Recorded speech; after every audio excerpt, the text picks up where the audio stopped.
Buenos días, doctor Santos. Estoy bastante preocupada porque mi hijo va a ser papá y he oído que han aumentado mucho los casos de autismo. Quería saber si está relacionado con la forma de tener el parto o de llevar el embarazo, o no sé si pudiera estar relacionado con eso. Bueno, el hecho es que el autismo es una enfermedad que ha aumentado muchísimo en los últimos 70 años. En los años 50, 60, la prevalencia de autismo era un 3%. Después fue aumentando, se hizo un 15% en los años 90 y hoy día en los países más desarrollados llega a ser en algunos ámbitos del 30%. Estos datos coinciden con la medicalización del parto.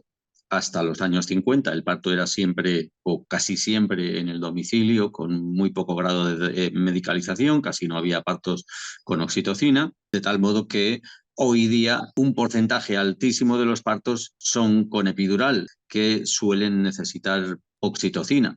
Esa coincidencia nos hace pensar que sería razonable que pueda haber una relación causa-efecto. Lo que sabemos es que no se ha descartado científicamente. El hecho de no tener un parto tan medicalizado, digamos que podría evitar, en cierto modo, una serie de problemas, como por ejemplo el autismo, pero ¿habría otros problemas que también podrían evitarse? Hay muchos otros trastornos que también ocurre como en el autismo, que han aumentado su prevalencia pues desde los años 50 hasta hoy sin parar. Un ejemplo es la tiroiditis. La tiroiditis es inflamación del tiroides, es de origen autoinmune. Autoinmune quiere decir que las células inmunológicas atacan a células del propio cuerpo y se manifiesta como hipotiroidismo. Cuando se destruye por ese ataque la glándula tiroides, entonces se produce menos hormona tiroidea de la que sería necesaria.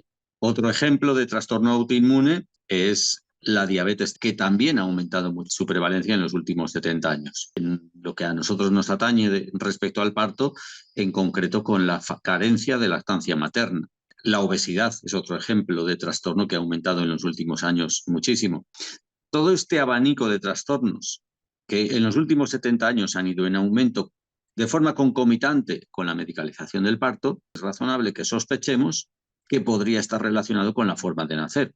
Entonces entiendo que ante la duda lo ideal es tener un parto lo más natural posible, no medicalizado. Pero me surge otra duda, al no ser medicalizado, ¿podría haber algún problema a la hora de una urgencia? Efectivamente, pero eso se compensa con que en un entorno no medicalizado surgen menos complicaciones en general. Y entonces lo que hay que mirar cuando hablamos de seguridad en el parto es el resultado total.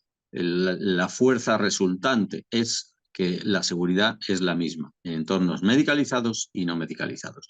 Así se ha demostrado ya en muchísimos estudios, muchos estudios hechos en el Reino Unido, donde es muy habitual tener un parto no medicalizado atendido solo por matronas en un centro de partos, y solo cuando surge una sospecha de un riesgo, entonces la mujer pasa al entorno medicalizado médico. Por tanto, lo razonable que es, pues lo razonable es comenzar el parto con el mínimo de medicalización posible. Nunca sabemos cómo va a terminar, porque claro, en un parto pueden surgir cosas y puede terminar en cesárea, pero el hecho es que un parto debe buscarse de la forma más natural posible. Ante esta información, creo que está clara la respuesta.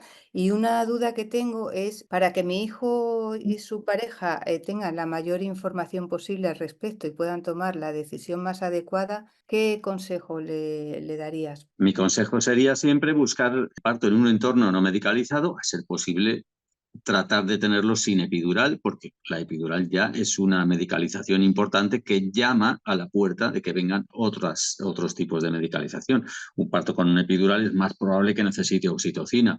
Un parto con epidural y oxitocina es más probable que pueda necesitar finalizar con forceps o con ventosa. Un parto de ese tipo es más probable que necesite separar al bebé de la madre. No sabemos cuál de los eslabones es el que está influyendo en el autismo o en la obesidad o en la diabetes o en el hipotiroidismo, pero sospechamos que algunos de estos eslabones influyen en algunas de estas pandemias actuales. De acuerdo, pues muchísimas gracias, doctor Santos, por su información. Un placer.